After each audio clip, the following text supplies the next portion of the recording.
fiat gains, be careful. Be careful when you're taking your fiat gains. This is something that very few people, even probably a lot of Bitcoiners, have a hard time with or kind of struggle with or don't even really realize yet. But this is the transformation I've gone under in the last few years as well.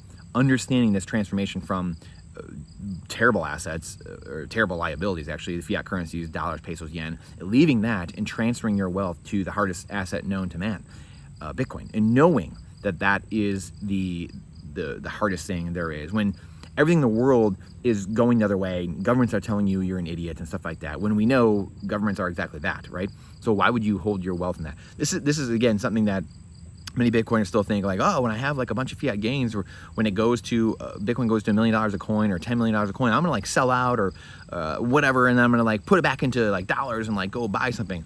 I mean, at that point, probably there's a lot of the world that runs on Bitcoin at that point, once it's at $1 million a coin or 10 million a coin. And people ask, like, again, oh, how can you be so confident, Brandon, that Bitcoin's gonna go to $1 million a coin or 10 million a coin? And I'll tell you why I'm perfectly confident, and I know 100% Bitcoin is going to 1 million, 10 million, 100 million a coin. Just like the Weimar mark went to, I believe, 1 trillion or 100 trillion per mark, or per gold ounce, right? 100 trillion marks per gold ounce. It's the same thing. Gold is not changing, right? Gold doesn't change. It still has the same anatomical features. Bitcoin's the same way. It doesn't change. Bitcoin's 1 equals 1. It doesn't do anything other than be a money. Fiat is the thing that's changing because they're constantly printing more of it. And this is the big aha. This is the big change. This is the big light bulb that goes off when you realize, oh my goodness, if I'm holding this liability, dollar, that I think is an asset, so you have it on the wrong side in your balance sheet, if you think that this is going to get you wealthy by saving it, you are wrong. And this is where Dave Ramsey is very wrong, right? The essence, the thought is good, but we're saving in the wrong thing. This is why people get poorer and poorer and poorer over time. And you're saving the wrong thing. You're saving a liability you think is an asset. But if you save Bitcoin, or if you were saving gold and silver, you would be holding your purchasing power and preserving it over time, and you'd be growing it. If you held Bitcoin, you'd be growing it over time, as has been done over the last 14 years. It's been proven because it's perfectly finite, right? The more finite something is, the more inelastic, right? The more rare it is. And people are always going to gravitate to the hardest money throughout history. This has always been the case. All fiat currencies go to zero because they're worthless at the end of the day, because they're backed by nothing.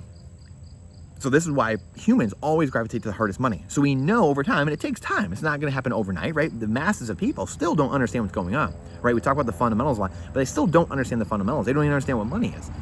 So money, at the end of the day, we haven't talked about this in a little while, but money is just a container. It's a container for your time and energy. Money has to be a store of value, a medium of account, and a unit of exchange. It's a container to hold your time and energy, to your economic time and energy. That's all money is. It's a container. It's a tool. It's not good or bad. It's just a container. And when you have a hole in your container, which is inflation or fiat currencies, you're pouring all this time and energy into it, and it just leaks out the inflationary hole. But when you have a perfectly finite container like Bitcoin, you can dump all your time and energy in there over time, and it just grows over time because there's no hole. It's perfectly finite.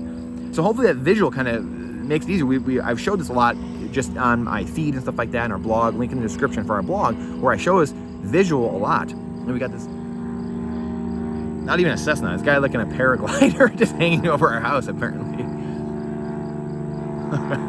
There's so many, there's like a little airport over here right by us, and it's like you'd think it's like Detroit Metropolitan Airport. There's so many like planes that are like around. It's just hilarious.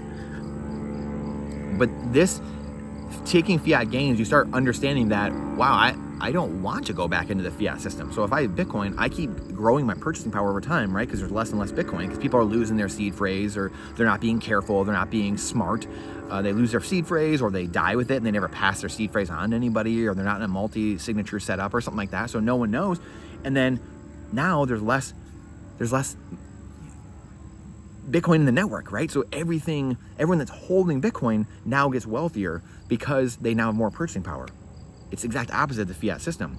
So this is such a different system. It's very intuitive once you understand, but it's counterintuitive first, because the mind like has such a hard time, because we've all grew up in an inflationary debt-based system where you're a slave, you're bonded to the system, you're in bondage. That's the social security number is, right? When you're born, they give you a social security number, that's your debt number. You're assigned your debt right at birth. starting in the 30s. This was a case, the New Deal and FDR. This is, the great socialist communists of the day. This was their idea, right? We're going to start communizing basically the world, and that's what they did to America. So that's a different story for a different day. But this world we live in, that Ponzi scheme is collapsing, right? This Social Security is going bankrupt. It's all collapsing in on itself, right? That's why people are seeking truth everywhere. And this is why, when you start understanding, why would I leave the hardest asset in the world to then take a soft asset, a worthless, or I shouldn't say an asset, but a soft liability, this soft piece of garbage that's just devaluing over time. They keep stripping the monetary value out of it, and they keep printing more and more of it, stealing from you.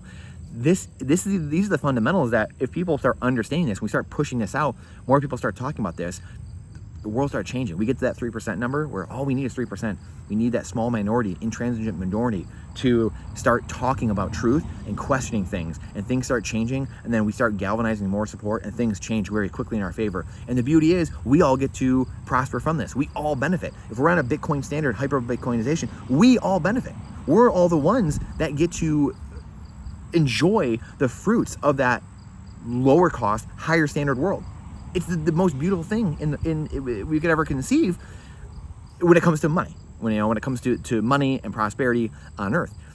This is why we fight. This is why we fight, to take the purse string, to take the counterfeiting out of the government's hands, out of the bankers' hands, and put money issuance back in the hands of people. Money only comes into existence between two people providing value and in trading with each other. That's how money comes into existence. Money doesn't come from people. I fight with people all the time. Very good people, patriotic people, people that get it. They're very intellectually smart. They're very, wealthy in the fiat system, and they are good people. But they fight. They fight. The Matrix would, of Morpheus saying to Neo, so people are so helplessly dependent on the system, they will fight you to keep it. It's going to shut it down. Brandon's going to shut it down. Well, now you're admitting that government, that you have no vote, right? Your vote doesn't count because we are the government. So if you thought that was the case, wouldn't you say, oh, you know what? I don't want this dollar that robs me blind. I want this hard asset. I want Bitcoin to be our unit of account. But you're telling me you don't have a vote then. If you're saying you can't change it, and you're like, well, government's just going to stop it, as Sebastian Maniscalco always says, then you're telling me you have no vote. You're telling me you have no voice in say. You can't change this world, this government that you live in. Isn't that sad? Because the government's supposed to work for you. It's supposed to be at the consent of the governed. This is the conundrum we find ourselves in. This is the scary situation we find ourselves in. And this is why we talk about the fundamentals so much, because this is the time. We are going into CBDCs, central bank digital currencies, and slavery, or we're going to Bitcoin and freedom. It's as simple as that. It's as simple as that. And the reason we hound on this every single day, I come in here every single day, blogs, videos, TikToks, whatever, every day, because I have 4 children.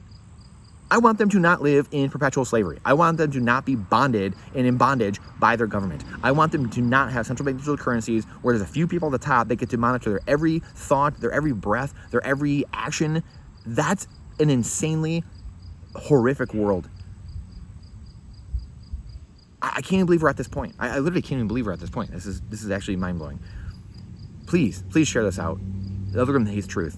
The algorithm hates truth. Trust but verify. Question everything with boldness. It's not financial advice. It's freedom advice.